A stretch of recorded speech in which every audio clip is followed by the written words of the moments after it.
Uttar Pradesh, we're looking at massive face-off in UP's Lucknow on the birth anniversary of JP Narayan. Yet again this year as well, the gates of the Jayaprakash Narayan International Centre has been barricaded. It happened late last night. Samajwadi Party workers tried to enter those gates to garland JP Narayan's statue, but were denied the opportunity as it was completely sealed. Protesters, led by SP Chief Akhilesh Yadav, tried to pass through those barricades but were stopped by the UP police. Some workers even climbed barricades and protested. Akhilesh garlanded a bust of Jayaprakash Narayan mounted atop a vehicle outside his home eventually. BJP, meanwhile, slamming SP Chief, saying Akhilesh was only doing politics, that he had really forgotten the ideologies of JP Narayan.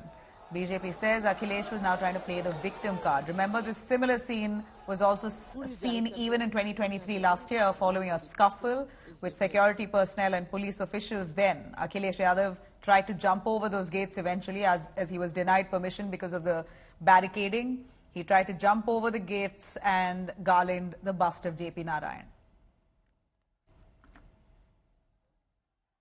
ये सरकार गूंगी बहरी तो है ही, लेकिन आजकल इसको दिखाई भी नहीं दे रहा है।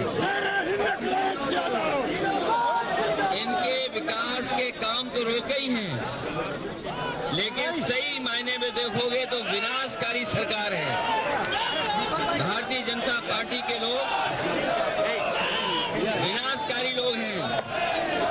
इन्हें कोई अच्छी चीज दे दो, उसका विनाश कर देंगे।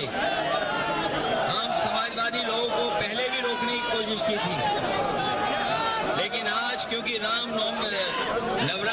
रामनवमी है, त्योहार के दिन भी सोचिए कैसा अधर्म का काम कर रहे हैं। भारतीय जनता पार्टी दावा करती है कि वो सभी त्योहारों को मनाती है। बताओ, हम समाजवादियों को त्योहार भी नहीं मनाने दे रही, हम लोगों को भी नहीं मनाने दे रही, अपने प्रेस के साथियों को भी नहीं मनाने दे रही, पुलिस कर्मियों को भी नहीं मनाने दे रहे हैं। और सोचिए क्या साजिश है, खुद त्योहार मना रहे हैं और हम लोगों को त्योहार नहीं मनाने दे रहे हैं। ये अगर त्योहार नहीं होता, आज ये त्योहार नहीं होता, तो ये बल्लियां और ये बैरिकेडिंग और टीन के शेड समाजवादियों को नहीं रोकते। तानाशाही सरकार है। बिल्कुल जयप्रकाश जी जैसे महान स्वतंत्रता संग्राम सेनानी की प्रतिमा पर माल्यार्पण करने से रोकना, ये किसी भी भले आदमी की समझ के बाहर है। लेकिन जब बुद्धि खराब होने लगती है सत्ता की वजह से लोगों की, तो इसी तरह की हरकतें करते हैं। ये इनके चलाव से पहले की स्थिति है। क्या ये माना जाए कि राजनीति है या सरकार पावर का इस्तेमाल कर रही है? सरकार पावर का दुरुपयोग कर रही है। राजनीति इसमें हो ही नहीं सकती है, क्योंकि राजनीति होती, कोई समझदार व्यक्ति राजनीति की ये कदम उठा ही नहीं सकता। ये तो आत्मघाती कदम है सरकार के लिए। निहायत शर्मनाक बात है। ये सरकार लोकतंत्र से डरती है, आवाजों से डरती है। केवल माल्यार्पण का कार्यक्रम था, क्यों रोका गया? क्या जेपीएनआईसी ये लोग बेचना चाहते हैं? अखिलेश यादव जी हमारे राष्ट्रीय अध्यक्ष से डर गए हैं। हमारा संगठन यहाँ है, शांतिपूर्ण तरीके से हमारे नेता प्रतिपक्ष हैं। हम लोग फिर भी कोशिश करेंगे कि राष्ट्रीय अध्यक्ष जी के साथ माल्यार्पण कर सकें। मैं बहुत हैरान हूँ कि भाजपा वाले चिल्ला चिल्ला के इस देश को बताना चाहते हैं कि आज भी आपातकाल लगा हुआ है, और लोकनायक जयप्रकाश नारायण जी ने आपातकाल के खिलाफ पूरे देश को जगाया।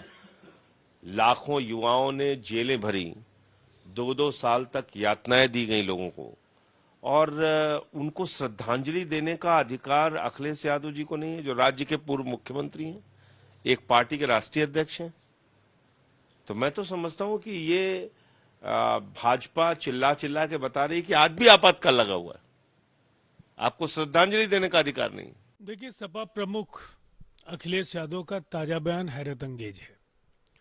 लोकनायक जयप्रकाश नारायण की स्मृतियों को और संपूर्ण क्रांति की अवधारणा, व्यवस्था परिवर्तन, परिवारवाद, वंशवाद, ये जो जीवन मूल्य थे लोकनायक के, उन पर भी उन्हें कुछ कहना चाहिए। बिहार के लोकप्रिय मुख्यमंत्री नीतीश कुमार जी, जो जेपी आंदोलन के सच्चे सेनानी हैं, प्रथम कतार के नेता हैं, उन्हें ये कहना कि भारतीय जनता पार्टी से वो समर्थन वापस ले लें, क्यों? भारतीय जनता पार्टी के ज्यादातर बड़े नेता लोकनायक जयप्रकाश नारायण के आंदोलन से जुड़े रहे हैं। उन्होंने उन मूल्यों को आत्मसात किया है और उसके अनुरूप देश में एक बेहतर शासन दे रहे हैं। वहीं दूसरी तरफ बिहार में गठबंधन सर्वश्रेष्ठ स्तर पर बेहतर समन्वय के साथ काम कर रहा है।